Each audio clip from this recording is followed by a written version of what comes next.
Oi, pessoal! Nesse módulo, nós vamos falar sobre custeio variável. Então, quais os tópicos que serão abordados? Primeiro, uma introdução sobre o assunto, depois o conceito de margem de contribuição, daí alguns exemplos de margem de contribuição para a tomada de decisões, as considerações finais e as referências de onde eu tirei esse conteúdo, as referências bibliográficas. Então, vamos começar com uma introdução sobre o custeio variável. Bom, para começar, a tarefa de alocar para cada unidade de cada produto os custos fixos ocorre pelo método de custeio por absorção, que é o que a gente aprendeu até agora, aquele que a gente faz rateio, então, o custeio por absorção é o que a gente vem aprendendo até o módulo 3, tá bom? O custeio por absorção está de acordo com os princípios fundamentais de contabilidade e as leis tributárias, ou seja, aquele tipo de custeio que é usado para fazer a demonstração de resultado, para apurar impostos, Então, ou seja, o custeio por absorção, ele é muito importante, isso que a gente aprendeu até agora. Tá? Ele pode ser menos custoso de adotar, pois não requer a separação dos custos de manufatura dos componentes fixos e variáveis. Bom, porém, apesar do custeio por absorção, que é o que a gente aprendeu nos outros módulos, ele ser relativamente obrigatório, porque assim, para publicação de balanço, para apuração de imposto, a gente vai estudar agora o custeio variável. Por quê? Para a tomada de decisão, o custeio variável é um instrumento muito útil, tá? Para gestão, tá? No custeio variável, os custos fixos, pelo fato de existirem independente de haver produção, são considerados como despesas e são lançados diretamente no resultado do período. Não ocorre rateio nesse tipo de custeio, tá bom? Então, no custeio variável não se faz o rateio. Bom, então agora nós vamos para o tópico mais importante desse módulo, que é o conceito de margem de contribuição. Então, vamos lá. Margem de contribuição. Como que eu calculo? A margem de contribuição é o preço de venda menos custos e despesas variáveis vai ser igual à margem de contribuição. Margem de contribuição por unidade é o valor que cada unidade efetivamente traz à empresa referente à diferença entre o preço de venda e o custo variável. Custo variável é o que a gente entende por custo e despesa variável, tá bom? Muito bem, então no produto L, o custo variável por unidade, a soma dos custos diretos, dos custos indiretos por unidade, somam 780. Isso daqui é o custo variável.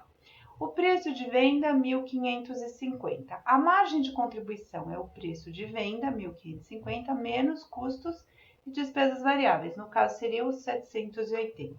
A margem de contribuição seria a diferença entre o preço de venda, e os 780, no caso do produto L, vai dar R$ 770 por unidade. Muito bem. E a mesma conta eu fiz para o produto M e para o produto N. Ou seja, por unidade, o produto L contribui com R$ 770, o produto M contribui com R$ 900 e o produto N, R$ 860. Ou seja, é o quanto que cada unidade contribui para pagar os custos fixos. Então, aqui eu montei uma tabela, só que numa outra disposição, num outro layout. Então, vamos entender essa tabela.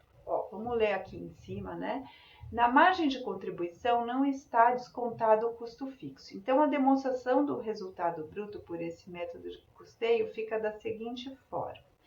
Então, eu tenho aqui as unidades vendidas de cada produto, L, M e N, o preço de venda de cada produto, e o custo variável por unidade de cada produto. Então, tá aqui, Isso daqui é uma parte das informações que eu trouxe aqui dessa tabela, tá bom? Simplesmente são as informações dadas na outra tabela. Vamos olhar, então, como que vai ficar o total de vendas, o total de custo variável, né? Porque nessa tabela a gente vai calcular os valores totais. Aqui a gente calculou o valor de cada unidade, a margem de contribuição de cada unidade, tá bom? Aqui a gente vai calcular a margem de contribuição total de cada produto. Como que a gente faz isso? Muito bem, a gente calcula primeiro as vendas, né, que seria a receita de vendas. Então, no produto L, o preço de venda de 1.500 vezes 2.000 vai resultar em 3.100, né? Então, esse é o valor da venda, preço vezes a quantidade. No produto M eu fiz a mesma conta e cheguei em 5.200.000 e no produto N cheguei em 4.250.000. O total de vendas aqui somando dos produtos L, M e N, eu vou chegar em 12.550.000. O custo variável dos produtos, né? Eu vou fazer a seguinte conta. O custo variável por unidade, 780, no caso do produto L, e 2.000 é a quantidade vendida. Então, 780 vezes 2.000 deu 1.560.000. No produto M, fiz a mesma coisa. 1.100 vezes 2.600, vou chegar em 2.860.000. E no produto N, vou chegar em 2.100.000. A soma de todos os custos variáveis vai dar 6.520.000, né? Ao fazer a diferença entre as vendas e o custo variável dos produtos, eu vou chegar na margem de contribuição total de cada produto. No produto L foi 1.540.000, no M 2.340.000 e no produto N 2.150.000. A soma dos três aqui vai dar 6.030.000. Então, essa é a margem de contribuição total dos três produtos. Sendo que o produto que mais contribui é o produto M, certo? É o produto que mais contribui para pagar os custos fixos. Os custos fixos estão nessa linha aqui. Reparem que eu não fiz rateio entre L, M e N, né? Eu simplesmente considerei ele aqui o valor total de 2.455.000. Ao subtrair a margem de contribuição menos os custos fixos, eu cheguei no resultado de 3.575.000. Muito bem. Então, assim, nesse tipo de custeio, os custeios fixos ou indiretos de produção não são alocados para os produtos, já de que, de fato, pertencem a este ou aquele produto e sim ao global, ou seja, eles não pertencem a este ou aquele produto e sim ao global. Então, os custos fixos, o raciocínio por trás eles não pertencem aos produtos, eles são um custo global da empresa, então eu não faço rateio.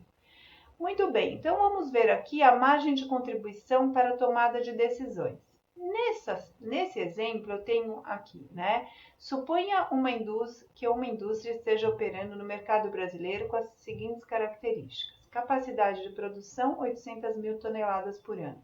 Capacidade utilizada, 500.000 toneladas por ano, ou seja, ela tem uma capacidade ociosa de 300.000 toneladas, né? Porque ela pode produzir 800.000 e produz só 500.000, né? Então, ela está abaixo da capacidade total. Custos fixos de produção, 35 milhões por ano. Custo variável de produção seria 110 por tonelada. As despesas fixas, 21 milhões por ano. Despesas variáveis, que seriam de comissões mais impostos, R$ 25,00 por tonelada. O preço de venda, 260 por tonelada. Bom, vamos calcular o lucro dessa empresa olhando aqui os valores que a gente já tem. Então, as vendas seriam 500.000 toneladas, que é o que ele produz, vezes 270, supondo que tudo que ele produza, ele vende. O valor total, ao multiplicar os 500.000 vezes 260, eu vou chegar numa receita de 130 milhões. Custo dos produtos vendidos, né, seria, a gente tem um custo fixo de 35 milhões e o variável, tá falando aqui que é 110 por tonelada, né? 110 por tonelada está aqui, vezes 500.000 toneladas produzidas. Então, ele teve um custo variável, né? Total de 55 milhões. 130 menos 35 milhões, 130 milhões menos 35 milhões, menos 55 milhões, vai totalizar um lucro bruto de 40 milhões de reais, né? Aqui tá dólar, né? Porque, enfim, né? Unidades monetárias, né? 40 milhões de unidades monetárias. As despesas fixas tá aqui, 21 milhões por ano, tá? Então, despesas fixas, 21 milhões por ano. Despesas variáveis, 500 mil toneladas vezes 25 por tonelada. Então, o valor das despesas variáveis seria 12 milhões e 500 mil. Ao subtrair 40 milhões menos 21 milhões menos 12 milhões e 500, a empresa tem no mercado nacional, né, mercado brasileiro que ela está falando aqui, o valor de 6 milhões e 500 mil reais, unidades monetárias, desculpa, de lucro, tá bom? Muito bem, aqui está em unidades monetárias, tá, pessoal? Muito bem, 6 milhões e 500 mil de lucro. Agora, né, surgiu a oportunidade de uma venda ao exterior de 200 mil toneladas, pelo preço de 180 por tonelada. Analise se a empresa deve aceitar, considerando que nessa hipótese não haveria impostos de vendas de R$ 15 por tonelada. O resultado obtido no cálculo anterior deve conduzir a uma decisão de rejeitar a oportunidade de venda de 200 mil por tonelada pelo preço de 180 por tonelada para o produto externo, tá? Só que acontece, pessoal, o que esse exercício está querendo falar, né? Na verdade, esse exercício foi retirado do Eliseu Martins, né? Que está na bibliografia, nas referências lá no final. O que está falando esse exercício? Ó, o preço de venda no Brasil é 260 por tonelada. A proposta de exportação seria de 180 unidades monetárias por tonelada, tá bom? Então, quer dizer, é uma redução drástica no preço, certo? Né? Então, se você olhar num primeiro momento só pelo preço de venda, né, você poderia tomar uma decisão, às vezes, incorreta. Vamos ver se é válida essa decisão de rejeitar a proposta ou aceitar, né? Então, vamos ver o que a gente vai considerar para tomar a melhor decisão. Nesse caso, então, a gente tem que considerar a margem de contribuição, tá bom? Bom, o preço de venda seria 180 por tonelada. Custo variável continua sendo de 110 por tonelada, certo? Tá? Ele está falando aqui também que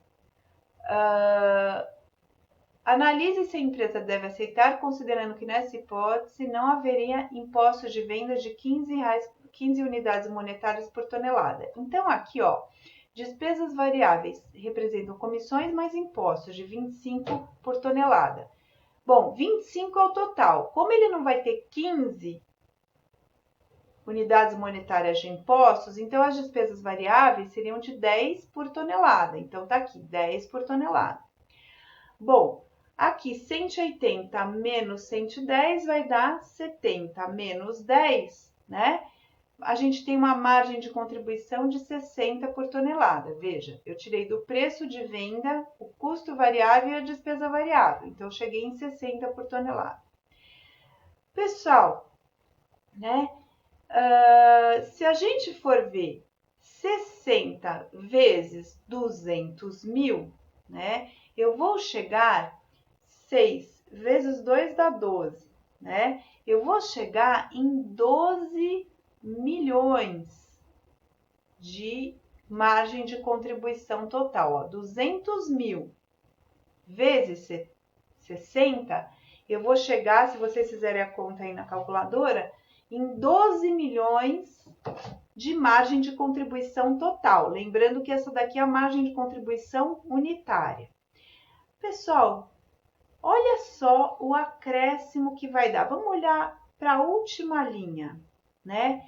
Eu não tinha chegado aqui, ó, em 6 milhões e 500 mil, né? Valor total de lucro no Brasil. Se eu somar os 12 milhões, eu vou chegar em 18 milhões e 500 mil de lucro, a margem de contribuição ela vai direto no resultado, certo?